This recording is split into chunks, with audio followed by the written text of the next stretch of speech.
You're listening to the Vox Media Podcast Network. This is What the Heck with Mike Heck on MMAfighting.com. Now, here is your host, Mike Heck. What the heck? Well, hello there, everybody. Welcome to a brand new edition of What the Heck on MMAfighting.com. My name is Mike Heck. Thank you all so much for checking out the show this week, wherever it is that you are doing so. And this was a very interesting show to put together because, of course, UFC 249 happened on Saturday night and the event was great. And I'm going to explain why it was so great in a moment. But by the time this show drops, UFC Jacksonville will have come and gone as well. And there will be no reaction to it since the show will be in the can and in post-production by the time it even begins. By the time Anthony Smith and Glover Teixeira's fight ends, we'll be putting this all together. So I hope you enjoy the event nonetheless.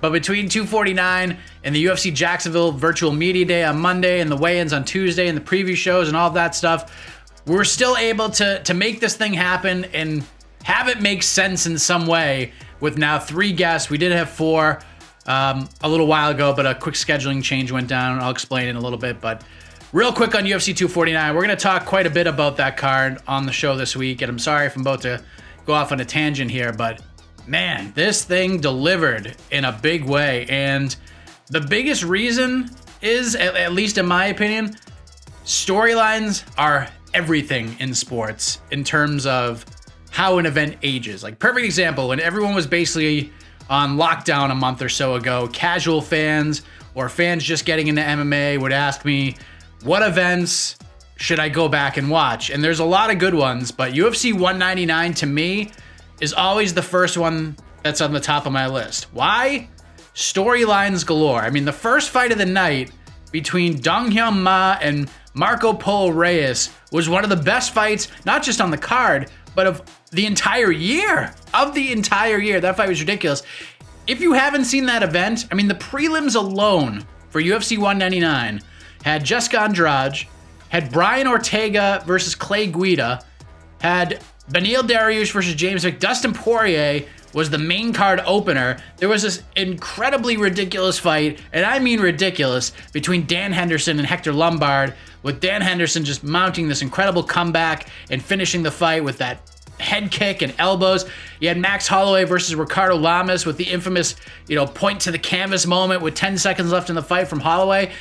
What a performance that was for him. Dominic Cruz versus Uriah Faber had their rematch, and then Michael Bisping became the UFC middleweight champion. And that was just the action in the cage, because throughout the night we found out Conor McGregor versus Nate Diaz 2 was happening over the summer at UFC 202, and then the return of Brock Lesnar was happening at UFC 200. I mean, this card, UFC 199, was so full of storylines, and that's why it was so memorable. It was one of those events that if you watched it, you were happy you did, and if you didn't, you regretted it. And I feel like UFC 249 is the same way, because that one had lots of storylines, lots of things you're going to remember about that card. Of course, it was the return of sports. We had lots of conversations about COVID-19 testing, and then we found out Jacare and members of his team tested positive on Friday night, so things got a little bit dicey. And we're going to find out a little bit later on in the show as well that there was another near problem as it relates to this card, but that was something we had our eye on the entire week, and we're trying to stay positive and hope for the best, but that news came out, and it could have been worse, but the event still went on as scheduled, and it started with the fun fight between Ryan Spann and just a gritty as hell Sam Alvey, and then we had back-to-back fights that were just off the charts in their own ways. Brice Mitchell put on a launching pad type performance against Charles Rosa, got his camo shorts to boot from Dana White and Reebok. I mean, Vicente Luque versus Nico Price? Come on now. What a ridiculous fight that was. Then we had a couple of decision wins for Carla Esparza and Alexei Oleinik, and then a great fight to cap off the prelims between Anthony Pettis and Donald Cerrone. Pettis gets the win, and then the main card starts, and you have Greg Hardy getting a win over Yorgan De Castro, and clearly De Castro had a foot injury in the second round, changed the entire complexion of the fight. I'm not trying to discredit Greg Hardy at all because he fought a smart fight, But you have to bring that up when it comes to how the fight went down. I reached out to Yorgan de Castro. It seems like his foot was indeed broken. I haven't 100% confirmed that, but he pretty much confirmed that himself on Facebook. I think he was just waiting for, just the x-ray to show that 100%. But, I mean, you could watch it on Saturday night. You could tell that there was something wrong and that his foot was probably broken. And then Calvin Kattar with an incredible finish over Jeremy Stephens, who missed weight by 4.5 pounds. Francis Ngannou gets a 20-second knockout over Jairzinho Rozenstruik. So with storylines, now we wonder what is next for Francis Ngannou in the heavyweight division in general, with Stipe and Daniel Cormier looking to have their trilogy fight. And then you had Cejudo and Cruz for the bantamweight title. You have Cruz coming back from a 4-year layoff, and he looked pretty good. Cejudo looked great, but the stoppage, was it too early? Then you have Dominic Cruz's accusations towards Keith Peterson and Henry Cejudo retiring. Like, now this creates a whole new conversation potentially at 135 pounds. That is, of course, if he does in fact stay retired. But then the top of the card, Justin Gaethje, that phenomenal performance against Tony Ferguson. That was a star-making performance. 5th round TKO win over, in my opinion, the toughest man on planet Earth, and Tony Ferguson. It was just so impressive from Gaethje offensively, and then Ferguson's ability to just take punishment and keep fighting. Like, it was so ridiculous to watch. And now Gaethje seems to have a date with Habib Nurmagomedov, maybe on Fight Island. They're talking about this summer, but there's been some reports coming out that Habib's dad is now in a coma, and that's really scary stuff. So thoughts and prayers go out to all of those guys, to Habib and his family and everything, because that's really just a scary thing, especially this time in the world. But we also wondered when Conor McGregor would speak about what happened on Saturday night. When would he react to everything? And it was Monday. And I'm sure you guys all saw that rant on Twitter to, I guess, insert himself into the conversation. But I don't think anything changes here. Conor's the biggest star in the world, but not even Conor McGregor can slow down the momentum of Habib Nurmagomedov versus Justin Gaethje to unify those titles. But that's what I mean. Storylines galore. And those are the events that stick out in the annals of the sport and the promotion. These are the types of events like UFC 249 that we're going to watch again and again and talk about for years to come, because any one of your friends that comes up to you and say, what events do I need to watch? You're going to mention UFC 249, and then you're probably going to go back and watch it yourself. So my hat goes off to all of the fighters involved for putting on a hell of a show on Saturday night. And speaking of shows, and I apologize for ranting, I just wanted to get that out there. Let's run down this week's lineup for What the Heck. Later on in the program, we're going to be joined by surging UFC lightweight contender Diego Ferreira, the number 10 ranked 55er on the planet. He's attached to quite a bit of what happened at UFC 249 and the Wednesday night event in Jacksonville, which will be over by the time this show actually drops. But we're going to check in with CDF a little later on and see what is going on with him. We were supposed to speak with Bellator lightweight and former UFC and WEC champion Benson Henderson to give an update on his rematch with Michael Chandler and what life has been like for him during the COVID-19 pandemic, but that has been postponed and will actually happen later on today as this drops on Thursday afternoon. So a little bonus interview coming your way this week. But in around 20 minutes or so, we're going to chat with one of the big winners from UFC 249 on Saturday, Calvin Kattar. A huge win for him. We're going to check in with the Boston finisher, go in depth on that crazy fight week, the finish of Jeremy Stephens, Steven Bissigwait, and much more. But to get a fighter's perspective on UFC 249 and all the big stories, let us check in with one of the biggest MMA fans in the UFC. This guy knows the stuff, and frankly, there was nobody else that I wanted on to recap this event with me. Let us kick off the show with the number 10 ranked featherweight in the world, Shane Burgos. All right, so with UFC 249 in the books, I wanted to spend some time on this week's show recapping the craziness of the UFC's return to action. So I figured, let's bring on one of the most knowledgeable members of the roster, a top 10 fighter in one of the most fascinating divisions in the UFC. Let us welcome Shane Burgos to the show for the first time. Shane, good to see you, man. How are you? I'm good, man. Thanks for the compliment, by the way. I appreciate it. Absolutely. That quarantine hair and the beard, that is something else, man. I'm envious of it, if we're being honest. But how long is the hair taken to flow the way that it's flowing right now? The hair grows super slow. I shaved my head after my first MSG fight. So, I mean, it's been like a year and a half, and this is the longest I got it. With Ricky Simone cutting his, this might be the best sort of mullet in the UFC right now. There is no close second. It's not a mullet technically because the top is still long. I just have the whole thing growing. Just only thing I do is cut sides. Mullet-ish. Yeah. Before we get into Saturday and all the chaos, how has quarantine life been treating you, especially being in one of the hot spots for COVID in the country? It's been treating me pretty good, honestly. I'm not going to lie. I've been training. I've been doing a lot of training. This is probably the best shape I've ever been in without having a fight booked. So I'd say it's been treating me pretty good. For other people, a little bit differently around the area, but for me personally, it's been good. I have my strength and conditioning gym is literally like not even a quarter mile down the road from my house. Like I literally just walked back from the gym to come back and do this interview.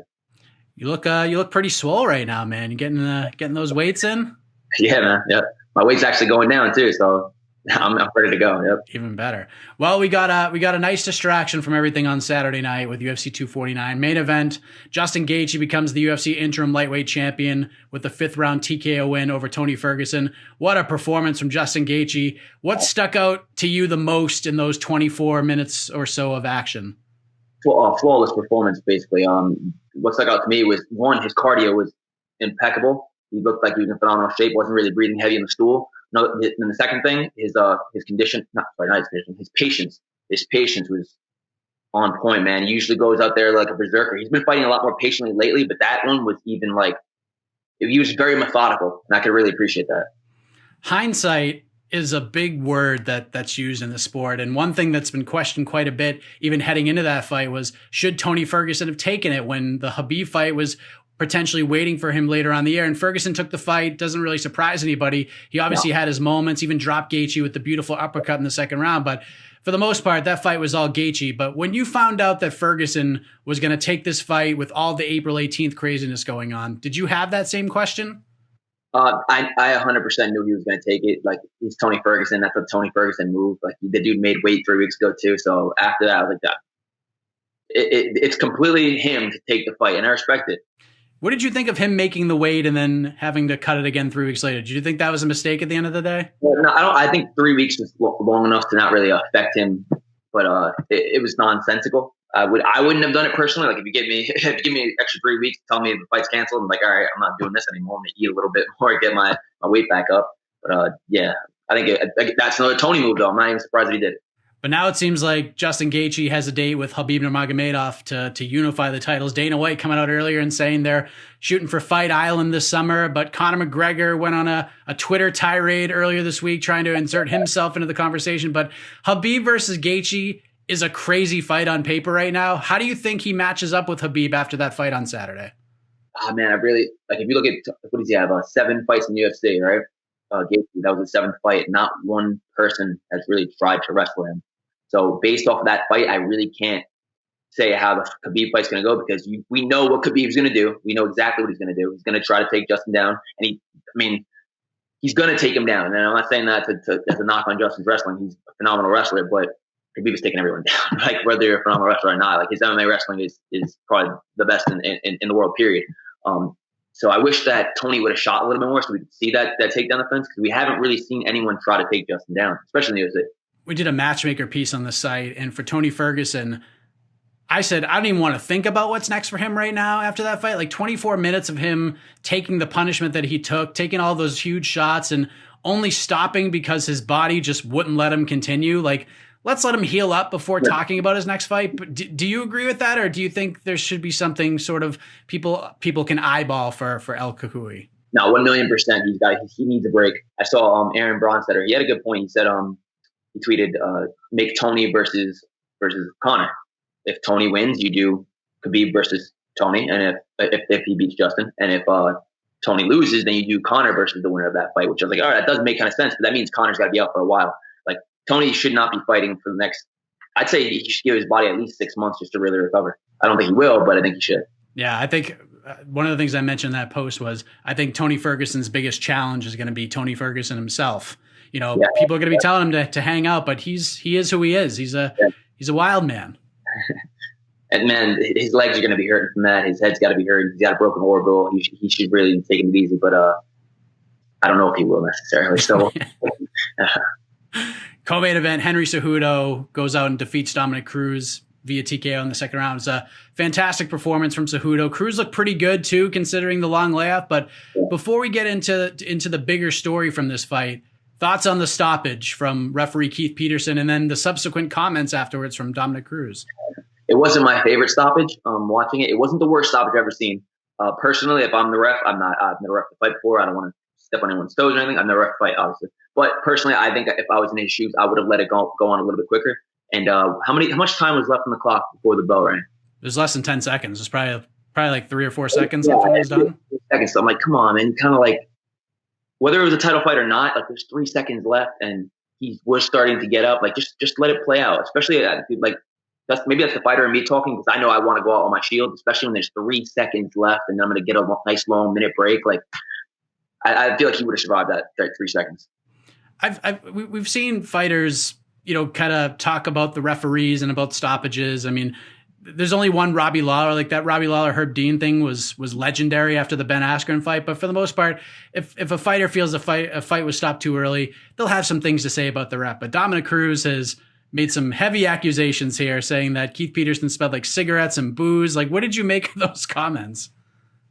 I don't think Dominic Cruz is a sore loser. I don't think he would have said those things just to say them. So I think he really does feel that way. And he's a reputable guy. Like you got to Cruz, like he's got a clean reputation. I don't think anyone can knock that. I think everyone can agree with that. So I think he really felt that way. We got a visitor. You made a mess on the couch? All right, I'll clean it when I'm done. Right? Just so you want to hear as a dad. Yeah. So Cejudo finishes Cruz, and this guy is just rolling right now. He's, the cringiness aside, the man is becoming a draw in the UFC. Yeah. And then he retires. Like, I did not see that one coming. I don't know how well you know Henry Cejudo, but do you believe him when he says he's done? I did a follow-up show with Dan Skura, and we were talking about this too. And he said I didn't watch the post-fight press conference, but he was telling me about it and saying that Cejudo was starting to tear up. His coaches were tearing up talking about it. So, I mean, that right there that made it more believable hearing him talk about that. But at first, I was like, oh no, this is definitely a negotiation ploy. He's going to try to use this to get more money. We've seen him sort of like do this before. Like Daniel Cormier was talking with Ariel yesterday as we record, and he was saying that Henry Cejudo walked away from wrestling at 21 years of age when he was like the best wrestler in the country. So this isn't new for Henry Cejudo to walk out on top. On his own terms too, in which that's how every single one of us wants to go out. But he's a competitor. He's been competing since before he was probably 10, right? I'm assuming. So I feel like he's definitely going to get that itch, and he's going to want to come back and compete soon. Yeah, he said Dana White knows the number. If he hits it, he'll be back. But if he is in fact done, we're going to have a vacant title in one of the deepest divisions in the UFC, 135. And Dana White said it's going to be Petr Yan versus somebody. And Yan scheduled to face Marlon Moraes on June 13th. It's not happening in Kazakhstan. We don't know what the hell's happening with that. But is that the fight to make for the title? Plus, it looks like Aljamain Sterling and Corey Sandhagen's being discussed for June 6th. Maybe that gets pushed to the same card or something. Like, how would you play it all out if you had the matchmaking pencil? I mean, I think saying Yan is the automatic guy to get the shot. I think it's a little bit of a knock on Sterling. I think Sterling's been on the hottest streak. I would say, like, if you look at the names he's beaten, I think Sterling should be the lock. I think it should be Sterling versus Yan. That makes the most sense in my opinion. Yeah, and then Sandhagen versus Moraes. Yeah, yes, exactly. Do a 4-man tournament like that. I think Cejudo called for that too. Yeah, that's. And then you have Aldo and Cruz. That would be an awesome fight. Also, get Frankie Edgar in the mix too. Yeah. 35 is just crazy right now. And then you got, before all that happened, Francis Ngannou goes out and knocks out Jairzinho Rozenstruik in 20 seconds, and that man is a man possessed right now. He's also in a really tough spot right now because Stipe Miocic and Daniel Cormier, they're trying to line up their trilogy fight. So after that win, will Francis Ngannou, do you think he's going to have to take another fight before getting a title shot? Or does he just wait it out because he's a very active guy and it could be, end of the year at the earliest he'd get a fight like that, but likely not till 2021. Yeah, I don't think he has to do anything. I think he can just sit back and definitely relax. And if I'm his management and his coaches, I would advise that because the dude's heavyweight. He makes heavyweight money. Everyone knows his name. Everyone knows that he's the next guy in line, like fan-wise, I'm saying. So, I mean, if I'm him and if I'm his management and coaches, I'm telling him, good job. I got to go. Okay? I'm telling him, just sit back and relax, man. Kick back, let the fights play out. go out there and fight for your title. Because you're fighting a heavyweight, man. He goes up there and who's he going to fight next? I'm sure he's going to fight. If it wasn't for the title, he's going to fight a killer. And he's going to roll the dice in that one. It's like, why? Yeah, I agree. Your former opponent, Calvin Kattar, picked up a nice win over Jeremy Stevens. Just a filthy knockout. He's going to join us later on in the show, but that was a nasty finish. What did you think of that big win and his probable ascent into a top 5 matchup? Oh, the fight was awesome, honestly. And I had Stevens edging that first round out. The first round was really close. I had Stevens winning. Then the second round, it completely flipped. I had Kattar picking it up. As a fan, it was just an awesome fight. And I mean, he has a win over me, so I'm definitely always rooting for him too. So I'm happy to see him get that win. Greg Hardy gets a win. Pettis got a win. Luque and Price was wild, but another featherweight made some noise on Saturday. Brice Mitchell defeating another former opponent of yours in Charles Rosa. And Brice is not someone that you probably particularly have your eye on for the immediate future right this second, but I know you guys share the same management team and everything, but that was an impressive win for Thug Nasty on Saturday, was it not? Oh, yeah, it was. I think there was only, I think Brice landed 40 strikes in that fight, and Rosa landed only 5. But that was probably the most exciting grappling, like zero, almost not, like striking wasn't even a thing. Ground and pound wasn't even a thing. That fight was exciting, like just with the grappling alone. It was crazy. Yeah. It was an absolutely crazy fight. A lot of people are throwing out like they want to see him with Ryan Hall next. And, you know, I'd love to see it. I think that's a future fight that everyone's going to want to see. My choice, Brice Mitchell versus Andre Fili. I think that's an appropriate step up. That's funny. I saw you post that, and I was talking to my brother, and they were like, "Who's next?" Me and my brother were talking. I was like, "Him and Fili would actually be a really good fight." And then you posted that right after. And I showed my brother. I was like, "Didn't I just say this?" Thinking the same exact thing. So let's. That was a hell of an event. Obviously, there's 2 more coming up this week, but let's talk about what's going on with you. You know, a lot has changed since we last spoke. New management. You and Lyman Good are both with first round management, and I know speaking with Lyman a little while ago, he said you guys were very happy with that decision. And I know it's tough to gauge right now, but when would you like to get back in there in a perfect world and build on this top 10 ranking of yours? Next month, man. I'm trying to lock something down for next month. Next month? Anything come your way yet, or? No, nothing official, but some stuff is in the works. Can't say anything yet, but some stuff is in the works. So hopefully it goes through. Hopefully I have a fight announcement in the next week or 2. In the States, or are we going to Fight Island, Shane? What's happening? That I literally don't even have a clue about. I don't even give a fuck. I just need to fight at this point. I don't care where it's at. Sort of, I mean, I know you have some stuff in the works, but sort of looking at the rankings right now, I think Josh Emmett would make some sense. And I know he's looking for a higher ranked guy, and you usually don't care who you fight anyways. But now that you have that number 10 next to your name, do you feel like you're in an interesting spot trying to get up those rankings? Because, you know, now getting a guy ranked ahead of you, like an Emmett, he's probably going to want somebody higher ranked than you or ahead of him. Yeah, we all do at this point. And it's like my last fight, I just earned my ranking. Then I fought Habib, and then I fought Macon, who wasn't ranked. And I was like, you know what? I just got my ranking. I'm not going to sit here and be like, yeah, I want to fight him. That's the guy I got. Fine, I'll defend my rank.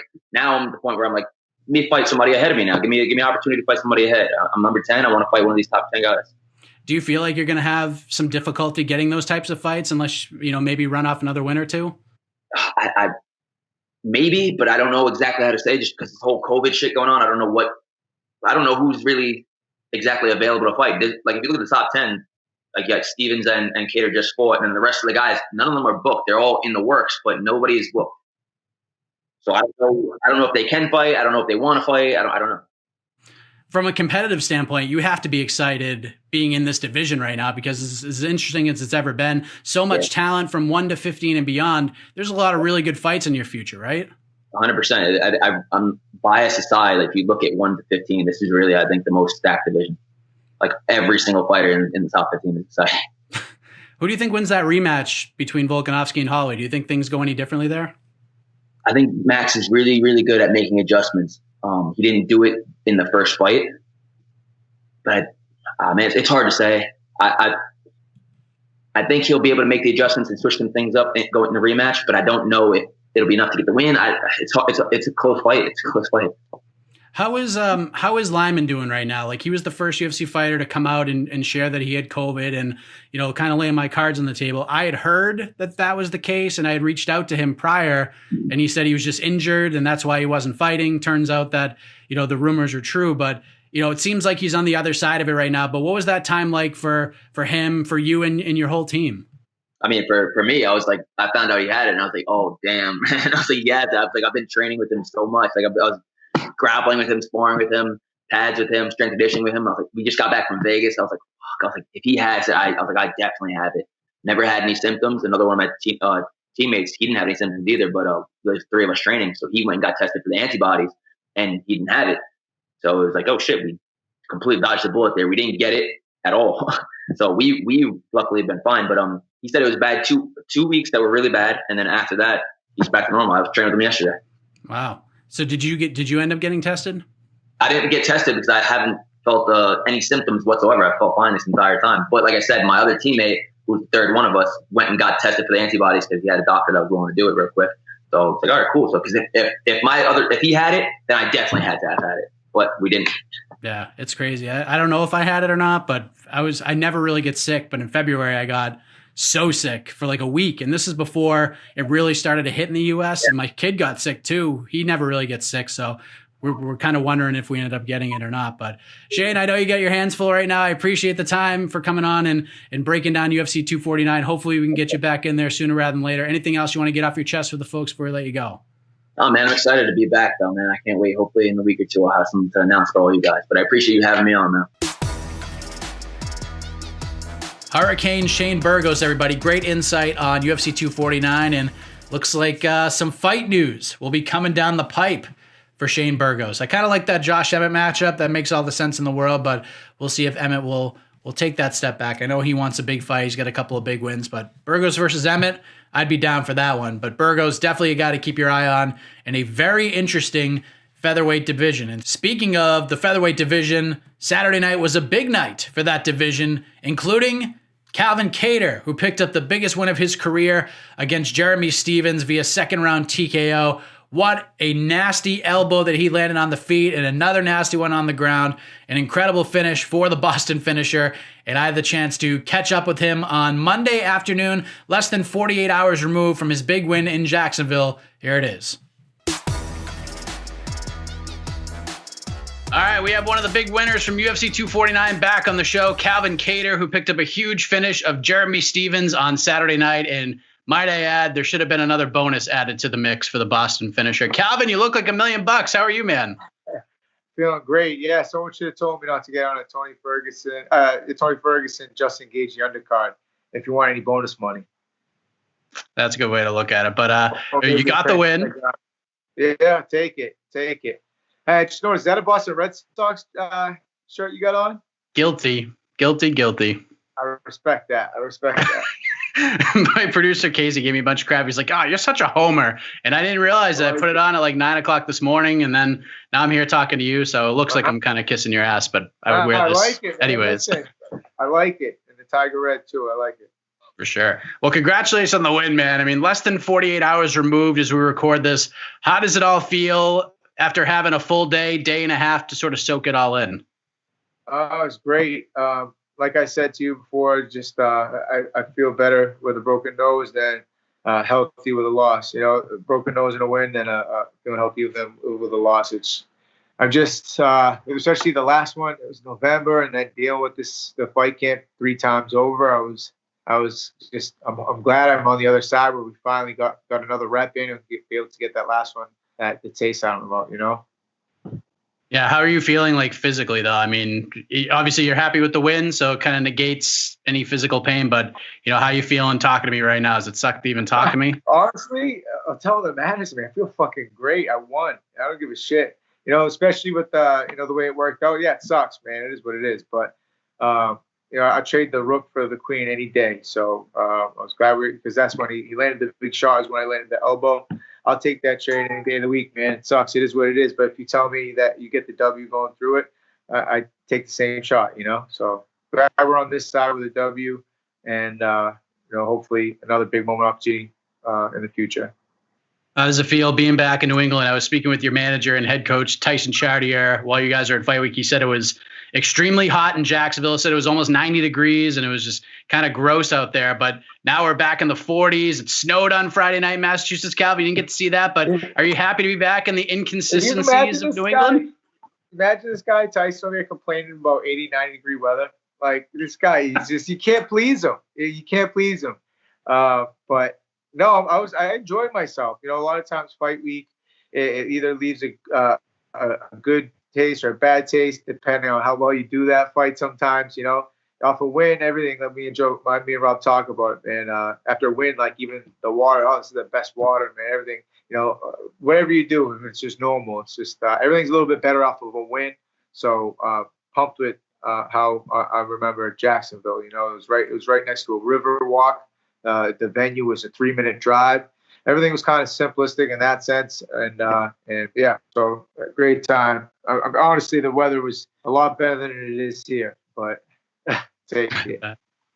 So let's go back to fight week and everything. So you arrived at Jacksonville, you get the swab up the nose, you're tested daily. It seemed like the UFC really did go above and beyond, like advertised, with the health and safety aspect. What was that all like from your perspective? Was it what you expected it to be, or was it even more so? I just expected to not really have a clue how shit was going to go down, you know, and be okay with that. So that's pretty much what happened, and it all worked out, even down to the kind of bus ride over. You get there and then try to take care of any USADA obligations or get your hands wrapped, and have 45 minutes before you get out there. It was all kind of just no downtime, you know? So you just kind of got to just be focused through all that and not let it distract you from the 15 minutes that you're going to be spending in the octagon, because that's the most important time where you got to be locked in. Friday was obviously a really interesting day for you, and actually for everybody else, but you specifically, because Jeremy misses weight by 4.5 pounds. So I'm curious, when were you made aware that he wasn't going to make weight? Did you know before he stepped on the scale? Hell no, I was like the last one to find out. I felt like people were like looking at me and like, damn, I wonder how he's reacting. Like I hadn't even found out yet.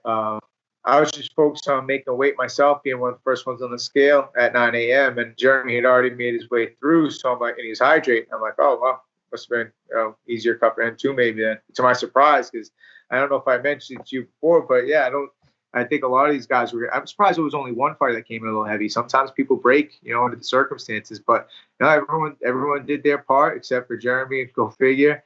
And 5 pounds was a little much, I think, and I'm pretty sure he knew what he was doing going in. But it is what it is, man. I'm just glad it panned out the way it did. But just to be the first one on the scale after missing weight by so much, taking off your boxers and things, I'm like, kind of already step on the scale before you make it to the scale up front, you know. So you already knew you were at 5, and then all of a sudden you're taking off your boxers, and for what, you know? It's like whatever. But worked out long run, you know. It is what it is. You said at the post-fight press conference, and you're a pretty composed guy for the most part, but you said I think it's because of the New England Patriots mindset that you bring to the table. But you said you were pissed about everything that happened with the weight miss, but then everything was cool once you guys fought and shook hands and stuff. But on a scale of 1 to 10, how pissed were you actually around 9:45 in the morning on Friday? Oh yeah, listen, I try to. It's a trained mentality, Bill Belichick, Tom Brady, and the Patriots mindset, you know. But I still got a little fuck it in my system too. And so you got to have that when you step in there in the cage, man. I try to keep those things. I try to keep the locker room material to myself, not give it. I try to keep that energy and not give it out to anybody else and let it out. I save it off for fight night. But I was pretty pissed. But when he came up to me and shook my hand after a tough fight, I had I kind of just chopped it up and just mentioned the weight thing. But you know, ultimately, after you throw down someone and they come up to you and they shake your hand, he had all respect from there. And he did give me a hell of a fight. First round, I give it to him, and second round, I felt like we started sitting down on our shots a little bit more, and we weren't going to get edged out in another round, you know, and got a big shot to get the finish. Once Tyson confirmed that this fight was a go, and it was no surprise to anybody, but was this fight in any jeopardy at all? Like, what was that 90 minutes or so like with the negotiation process between you weighing in and, you know, squaring off face to face with each other about an hour and a half later? It was just a whole bunch of them saying 30%, us saying 40%, and trying to meet in the middle, which didn't happen. So ultimately, if I wanted to fight, it was at 30. And it is what it is, man. It's, at the end of the day, you know, the difference in the percent. We knew we were taking the fight. It's through everything that happened, the last thing I was going to do was, I wasn't looking for a way out of that fight, you know, since January. So I'm not going to start now come fight night and or weigh-in day. So we made it happen on our end. And just, you know, just did everything we could that was our obligation. We did everything we said and delivered at the end of it. So I'm just excited for hopefully the opportunity next. Hopefully it's a big one, and I just want to capitalize. I want to keep capitalizing on big moment opportunities and see how many I can snowball, man. Let's get a streak together. There you go. Last thing on Friday is, if all of that wasn't enough, we head to Friday night. We found out that Jacare had tested positive for COVID-19, and everything sort of shifted online when it came to the event. There was almost like the savings account of positivity that had been building up. And then all of a sudden, this Jacare news drained a lot of that account out. So, how did you react to the news outside of hoping for the best for Jacare and his coaches, I'm sure? Yeah, and then I felt also, of course, for them, and then Uriah Hall for losing his fight. Hopefully they can get him rescheduled. I'm not sure what's going to even come of that, but of course, Jacare and his family healthy. But my coach, Carlos Neto, he actually tested positive to the antibody too in the beginning, so they don't know if you actively have it, but it says you've had it. And he held with us for 3 days. We didn't even know until come fight day or weigh-in day, I believe weigh-in day, that he was going to actually be able to corner with us. So that was a quick scare, and it all worked out. And yeah, we were nervous, and then especially if the fight was even going to happen. Who knows how the last time it got shut down by ESPN, you never know when they're going to pull the plug. And when you see one, you just don't want it to multiply, So glad we were the first show. Some of these other shows, Wednesday and Saturday, maybe they're a little bit more nervous than us, But I think we kicked off the first one pretty smooth. Let's get into the fight itself. You mentioned that you felt like you lost the first round. I think that was kind of the way a lot of people felt about it. But the whole fight was crazy, man. I mean, Jeremy was going to the leg. He was throwing heavy shots. And I thought you actually landed the most impactful strike of the round that echoed across every television around the world. I mean, it was a crazy right hand that you landed, and that sort of changed the momentum of the fight. But did anything surprise you from Jeremy's end in that first round? I felt like he did a good job at he got the dogfight a little bit more out of me, and which, like I said, I got some of that in my system. So he did a good job bringing it out of me, and I felt like I kind of was looking for too much of a big one, as much as I would expect him to do that in the first round. He was able to kind of almost get that out of me a little bit more. And then I was downloading that first round though, downloading what I was seeing and trying to stay safe in the process. And by the second round, I was able to tighten up on that timing, the distance, and I just landed a big shot that you don't really feel, and then until you see him, on the canvas, and I just followed up. But really happy to get the job done on that long camp, Because you didn't seem, at least from what I saw, and I've talked to you a few times at this point, you didn't seem very happy heading back to the stool after that first round. Is that accurate? Were you upset about something? I was pissed. Yeah, I was pissed. I took a long, deep breath. I was pissed because you want to study and download and stuff, but at the same time, you only get 3 rounds in MMA, so you kind of got to get busy right away. And it's something we're gonna obviously continue to work on, whatever. But yeah, I was a little upset going to that first round, a little frustrated. I wasn't getting my timing right the way I wanted to, but I was still downloading. And then the second round, I started putting that frustration out in a little bit more combinations and sitting in the pocket a little bit more, starting to trade a little bit better. And and then just landed a big shot. Were you surprised the referee let it continue after the elbow landed? I always just as soon as I land a big shot, man, I go in for the kill. So I really wasn't even paying attention to the ref, other than if he was trying to beat me to him. I try to get on it right away and give him a reason to quit. And especially when you show up 5 pounds overweight, I think on fight day I just gotta show him the end of the cliff. Just try to give him a reason to want to quit and get out of there. But it was a good fight. He did. He brought a good fight, mixed it up pretty well, and he edged me out the first round and was pumped. I got that started changing in the second. At the post fight, you were kind of upset early. It just, you had that look in your eyes, like you weren't happy with the performance, but you just landed a big shot. That's kind of like how you spoke about it afterwards. Have you gone back and watched it, and maybe do you feel any differently about it? No, I feel like there's just more to build off each. I saw more times where I think things sucked, and some other things I was happy with, just more in detail now, but more of each. I think it's always good when you can learn off wins, and that's pretty much what happened yesterday. He did a good job of he did a good job in the first round, but adjusted in the second, and got some good takeaways from the fight. Was able to stay busy. I think we improved a lot in the camp, more so than the fight. I had a lot of time to prepare for Jeremy, and we worked on a lot of things, and I feel like I developed a lot as a fighter in the last 5 months. How did you guys celebrate the win? I mean, you couldn't do too much. It wasn't like you could head to Buffalo Wild Wings and watch the rest of the card with a bunch of fans. Like, what did you guys end up doing after the big win? We just went right back. They didn't even let us leave our stuff in the locker room. They put it outside the door for us for when we finished the fight. I ran into a bunch of media obligations, and then they sent you right back to the hotel. So yeah, we just went back to the hotel. I iced up a little bit real quick, and then we just stayed in the hotel downstairs for about an hour and went back to the room. Can't really shut off after a fight like that, though. You know, I was up till like 7. I had to leave for my flight at like 8:30 in the morning for the shuttle. But it's just kind of, you don't expect to get sleep on fight day. You don't expect to get sleep on weight cut night. You know, it just doesn't happen. So usually the next week you're pretty run down if you don't catch up. Did you get to watch the rest of the card anyways? I watched most of them.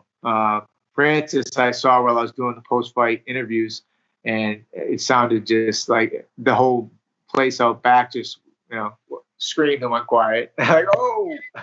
And I saw, oh shit, what happened? It was crazy, man. The guy's a beast. But and then I ended up seeing the replay, I think, later on towards the end of the night. When I got back to the room, they had them on in the room. Yeah, it was a great night of fights. To start off early too, like another featherweight that made some noise like yourself was Brice Mitchell. Had that nice win over Charles Rosa. He looked great. I know he's not a guy necessarily that you're looking at right now, but he's on the come up in a really interesting division. 145 compared to what it was 2 years ago. It's a completely different landscape. Did you get a chance to watch old Thug Nasty do his thing? This could be a future opponent, maybe a couple of years down the road. Yeah, everybody's a future opponent. Ideally, hopefully, the immediate future is guys that are ranked above me is the goal. But he's a talented kid, man. He looks solid on the ground. Charles is a beast on the ground, and he dominated, you know. So he definitely, and I'm pumped. He finally got his camo shorts, man. I'm happy for him. He's earned. What'd you think of the main event? That thing was bananas. Main event, yeah, crazy. Justin Gage is an animal, and Tony Ferguson, I mean, he's a savage. It's just, we knew what we were getting there. It's just, that's why I didn't really have much stock in bonusing this fight. I was like, there's a lot of heavy hitters on here. I'm just going to go and try to just win a fight. And when I got that finish, man, I tell you, what was that card I was on with the champ, Valentina? She was on it. She was the fight after me. I want to say Cowboy and Lawler were next. And then there was one more big main event. All three of them bonus right after me. It's like that was Mariah Cejudo, right? I think it was. Yeah, it was. The Chicago card? Chicago, right? Yeah, Chicago. So I had the big one with Lamas, and then go figure, man. Head kick Valentina, crazy, you know, finish. Cowboy and those Lawler, right? Of course, fight of the night. And then the performance was the main event as well. So I always kind of try to keep it low key after, man. You never know an MMA card. Shit, it goes quick. Oh, was that Cowboy Ferguson? That was Cowboy Ferguson, right?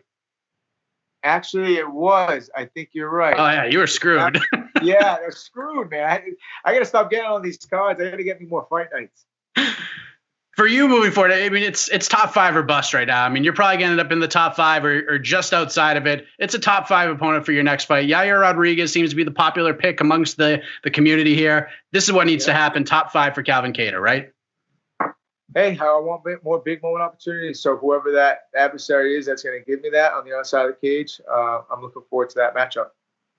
You're excited to just chill out now for a little while after a 19-week training camp? Honestly, I'm excited to get back to work, for real. Like, I don't know what to do if I'm not staying moving. And all these, you know, big opportunities, it's just driving me to want to get more in the gym. Let's take out these guys that call themselves the best in the world. When do you want to get back if the world was the best possible place? Shit, gonna see how my nose fixes up tomorrow. But once that's in place, and I'll have a better idea of the exact date. But I want to be busy this year, man. I'm focused, I'm dialed in, and I'm ready to go.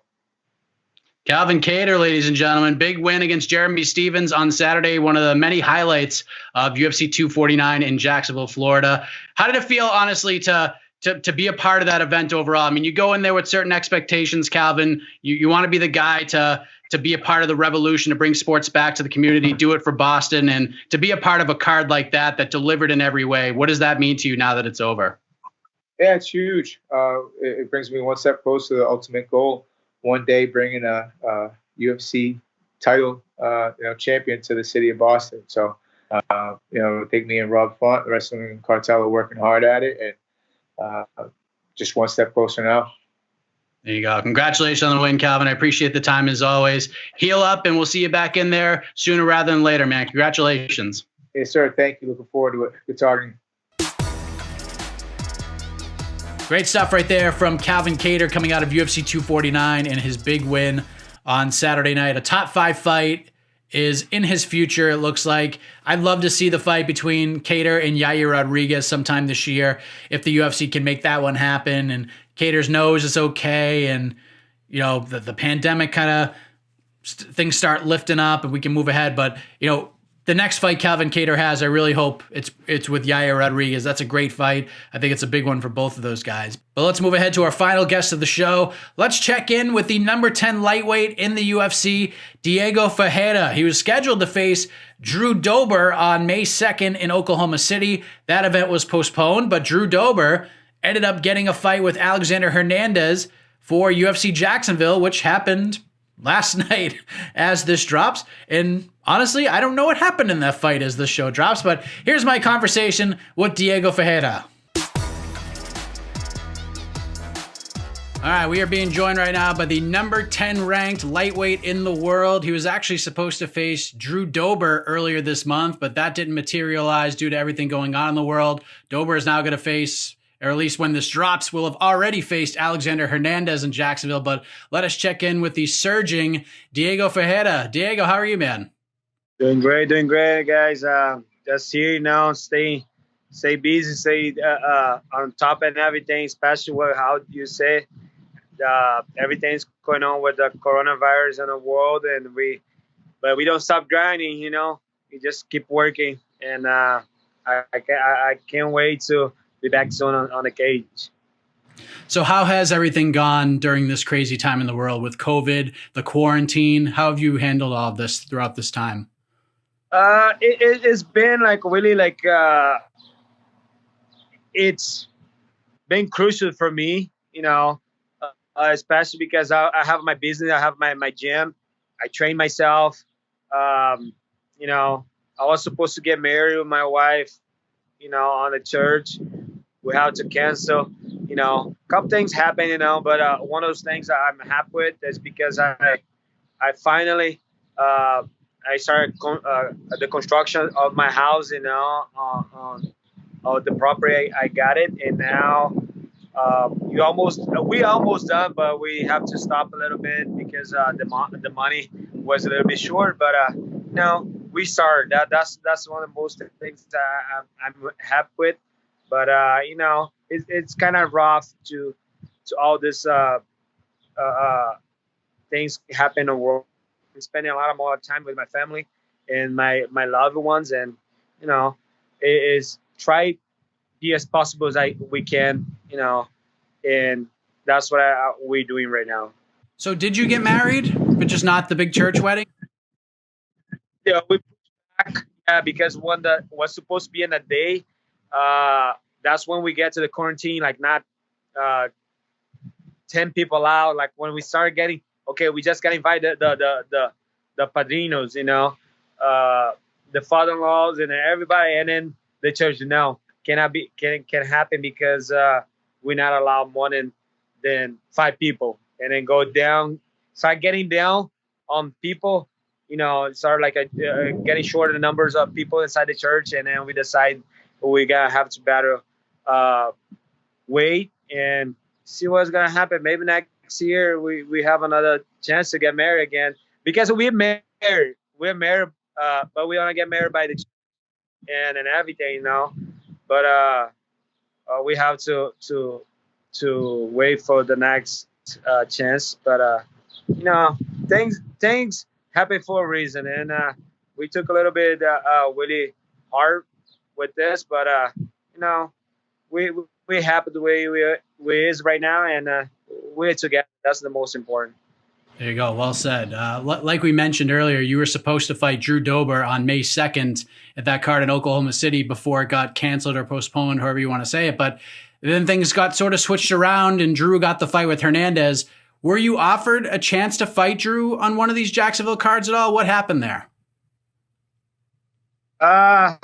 We have the chance, but like the way I said, we have things happened in my life really hard after that. And I could have got the fight. I gotta say that, but it was kind of sad for me because I want to fight Dober so real bad. It's been a while. I want to fight him. I always look up to him and say, "Damn, this guy is good. I think it's gonna be good to fight him one day." And I was having the chance, and we don't sign the contract, anything, but we would match up to fight, but then I never got the contract. I never got anything. But I hope one day we can really get in the cage and put our game on, because I like his style, and I love to get in and punch each other in the face when I get inside the cage, and why not? And I don't know what's gonna happen in the future, but I look up to fight him one day. How did you react to finding out that Drew was going to fight Alexander Hernandez now? I kind of got a little really, how can I say, surprendido. I don't know how to say, really not scared, surprised. Sorry, yeah. Surprised, because he's not in the rank, exactly. Alex in the rank number 15. I thought he gonna fight somebody a little bit above, that was gonna be better. But he gonna fight Dober. It's still gonna be a good fight. I'm look up for this fight tomorrow, and today they all make way real awesome, and I think it's gonna be a good fight. I hope Alex win, because I really want to smash his face. I don't like that guy, and I hope I can fight him too. I don't know. He talked too much, and I don't like the way he expresses himself sometimes, and he tries, look down on people when he's not even out there that much, out there that much, and think he's all there. And I really, I don't like kind of the person like that, and he's from Texas, and I hope we can get in the cage together one day. I'm really looking for that. I know this is going to be released after the fight actually happens, because it's Tuesday afternoon as we record this, but you could look like a genius right now. Who do you think wins that fight, Dober or Hernandez? I like Dober. I wanted to fight Dober, but I want Alex to win, because I'm probably wanted to fight him. I'll be a good matchup, because I really don't like that guy, and I hope he can get this one. So you have a rooting interest, but you're not making an official pick here. Yeah, that's official. I want to win, but it doesn't matter who wins for me. But just because I don't like Alex and I want to fight Alex, it'll be a good chance to root for him, and then maybe can have a matchup with him, because I don't like him. It's just gonna be I want to step up so I can really get a chance to fight him. This is the friendliest way someone has ever said that they don't like another fighter. This is great. This is very friendly. Yeah, you never have to look down the person. That's what my way. If I want to fight him, I don't like him, but still, I still want to get there and, smash his face. With the UFC coming back, and they're putting on all these events, starting with that crazy UFC 249 event on Saturday. They got the event tomorrow as we record, another one on Saturday. It looks like the train has officially left the station amidst this global pandemic. Realistically, when would you like to get back in there for one of these future events? If they called you right now and said, when would you be ready to fight? What would you tell them? I want to be waiting for next month, right now, after I'm gonna say I cannot be waiting again in a month, but give me a month and a half. Just getting back. Thank God my gym was open right now. Like a week ago, I was closed. The city closed my gym, and I couldn't get in and out. But now officially it's open, and I can get back to my normal train. But give me a month and a half, I'll be 100% ready, and then I have no excuse. A month and a half from here to now, I'll want to get into the cage for sure, and that's what I'm telling. I asked my manager already, like, give me a month and a half just to get healthy, get my weight down a little bit more, but I want to get as soon as I can, and I can't say as soon as I can, but a month and a half is the proper way to be ready for a fight. You're in an interesting position right now because you're now in the top 10, and having a number like that next to your name, to the naked eye, that holds a lot of weight. But if you talk to different fighters, some look at the rankings differently depending on who you talk to. Like, some say that the rankings don't matter. Others say that it does. Do you take a lot of stock into the rankings and where you sit right now? I don't really know. I'm a fighter. I like to fight. I love to fight. I just don't like to cut weight, but I like to fight. But for me, sometimes numbers really doesn't matter. That's who you're gonna fight with. It's gonna be more attention. Like, people are gonna be like, keep an eye on you. Look, McGregor getting all this eye attention on who he fight with. Numbers. It's thing coming with who you gonna fight with. You know what I mean? Like, if you fight a guy top 10, he's not gonna get there. But it's good to have the number, because you put yourself with the best. You gotta be there with the best. You number 1, number 2, number whatever. But it is good. It's good to have the number on with you, just so you can get a better fighters. Yeah, because to me, just sort of from the outside looking in, you're almost in like a blessing and a curse type situation being the number 10 guy, because you're on a big winning streak right now. You've won 6 in a row. And then in your last fight, you became the first guy to submit Anthony Pettis at UFC 246. You're in a kind of a tough spot, in my opinion, because I can't imagine there's a lot of guys in the top 10 that are going to jump at the chance to fight you right now. Like, not out of fear, but just kind of looking at it from a risk versus reward standpoint. Do you think that, you might have difficulty booking a fight with somebody inside the top 10 right now? I think so. Like, I was going to want to fight like Quinta, but like Quinta don't want to fight nobody underhand. And I said, all right, okay, whatever. That's when I ventured to fight Dober. Just get one of those guys. I mentioned Alex too, and I like Quinta, one of those, and that's when I want to fight Dober, and it won't happen. But it's a hard situation. It is, But I'm looking for the bright side, like I can get at least like somebody to fight. I really don't care, And as long as I can get a good matchup and start getting my way to the big fights, I really don't care. So, best case scenario for you right now, Hernandez beats Dober. You get that call to fight Hernandez maybe over the summer, give you time adequately to prepare. You and Hernandez, July or August. That'd be sort of the ideal situation. Oh, sure. That's one that like I really want to looking for. That's something. It bringing a smile on my face just thinking about it, and then especially if it be here in Texas, like it'll be good for both fighters, and I'm looking out for that one. I'm really looking for he can get this fight. And Dober is a good fighter. Dober is not like a guy you're gonna get down like so easily, but but we see. I hope he can get this one. Yeah, outside of the main event, that's the fight that interests me the most. Did you watch UFC 249 on Saturday?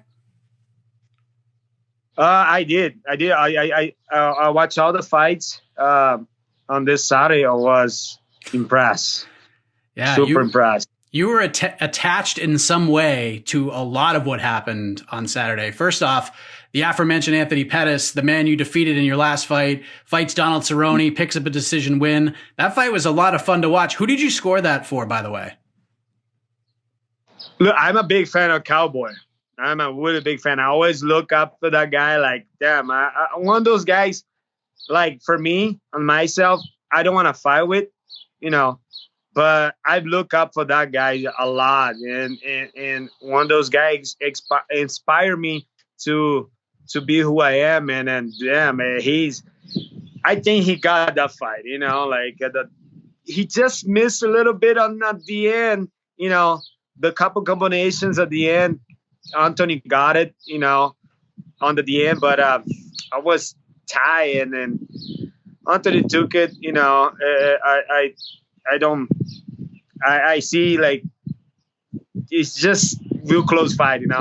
That's how I scored that one. But I wish a Cowboy could have win that one. And it's not about the like just because I like that guy a lot, and I like the way he fought, the way he took care of his career and everything. But I wish he could have got that one, but Anthony got it. What did you think of Anthony's performance overall? Because it's tough to come back. You go through this whole career, your whole career, winning titles, and yeah, you're going to lose fights from time to time, but the first time getting submitted in your last fight, being able to bounce back the way that he did, what did you think of his performance overall? His performance did good. He did the right strategy, He stay on the pocket with Cowboy, counter like every combination Cowboy throw, and he tried to look always for the body shot, but he did the right strategy, and he took a lot of advantage on the counters of Cowboy, but he did awesome. He did what he had to do to get the win, and he got it. A couple of your Fortis MMA teammates were scheduled to compete on Saturday. Ryan Spann picked up a hard-fought win over Sam Alvey. That was a crazy fight. But Uriah Hall was scheduled to fight Jacare Souza, and then we found out Friday night that Jacare had tested positive for COVID-19, a couple of his cornermen as well, and the fight was off. And, Uriah has been putting it together, and it seems like he's in a really good place right now since the move to Fortis, even moved into the gym to get ready for the fight. So, as someone who knows Uriah and a member of the UFC roster in general, how did you react to the news on Friday night? I was a little sad, Jacare, he's the same town I grew up with, like in Manaus, but I really want to see the fight with Ryan Hall because he's my teammate. And I see how much work that guy put in to get, to get a fight like that side. But I wish I could see the fight, because I don't know how I'm gonna be like more like, look who's gonna win. I really wanted my teammate to win because I see the sacrifice he put in Jacare too. It's put me in a really weird spot, but I know how much those fighters needed the fight, and I wish that fight. I wish it had like Jacare get better on to his his COVID-19 and then get out of the situation. He can get a fight because he have a family to supply. It's sad to see that, but. I see like both fighters need a fight, but I hope something happen like for them both soon, and they can have another shot on the UFC again. Yeah, well said. Dana White did say they were going to take care of both fighters, which is good. That should happen, but of course the main event. In your division, Justin Gaethje becomes the interim champion with a 5th round TKO win over Tony Ferguson. Good Lord, what a crazy fight that was. What a performance from Justin Gaethje. What was your takeaway from that fight between two guys that you're hoping to share the cage with someday? I hope so. It's really good to see Justin Gaethje be so technical like that.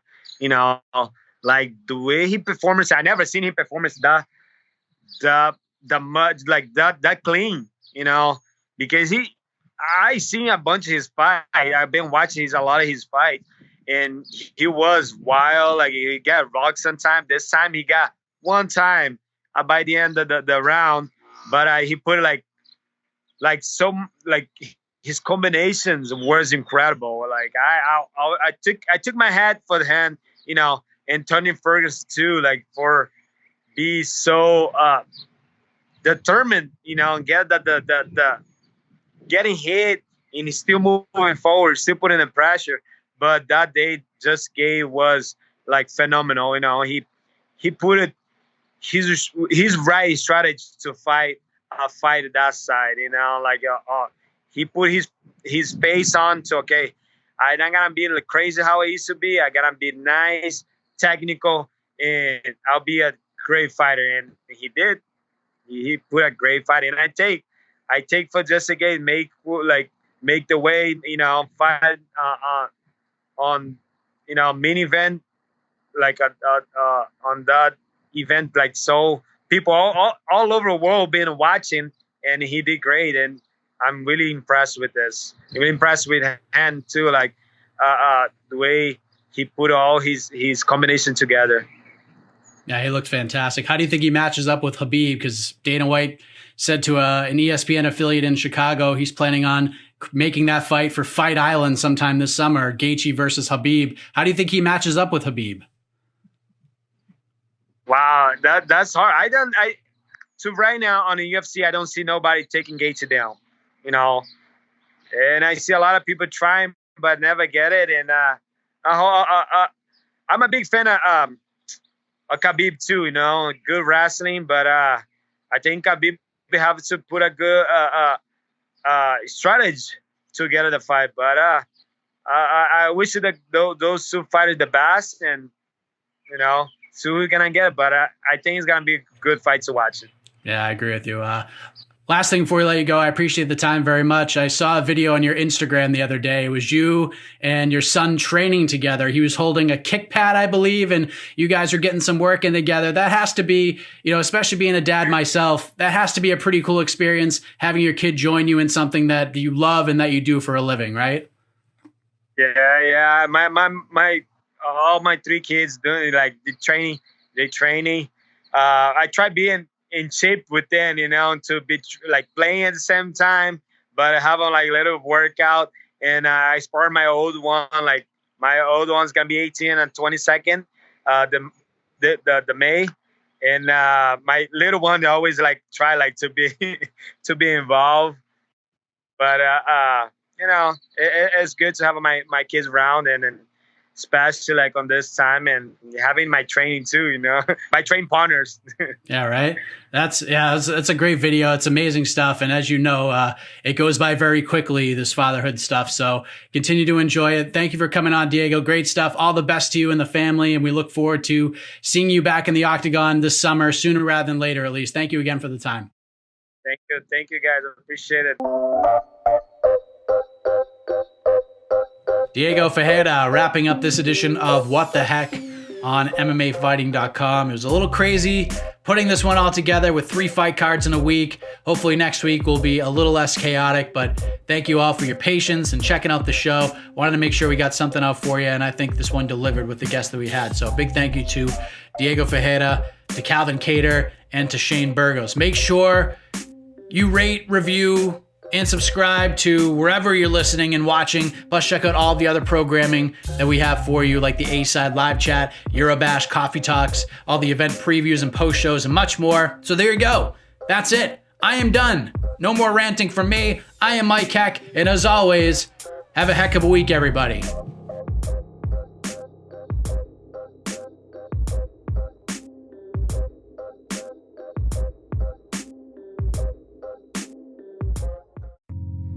You're listening to the Vox Media Podcast Network.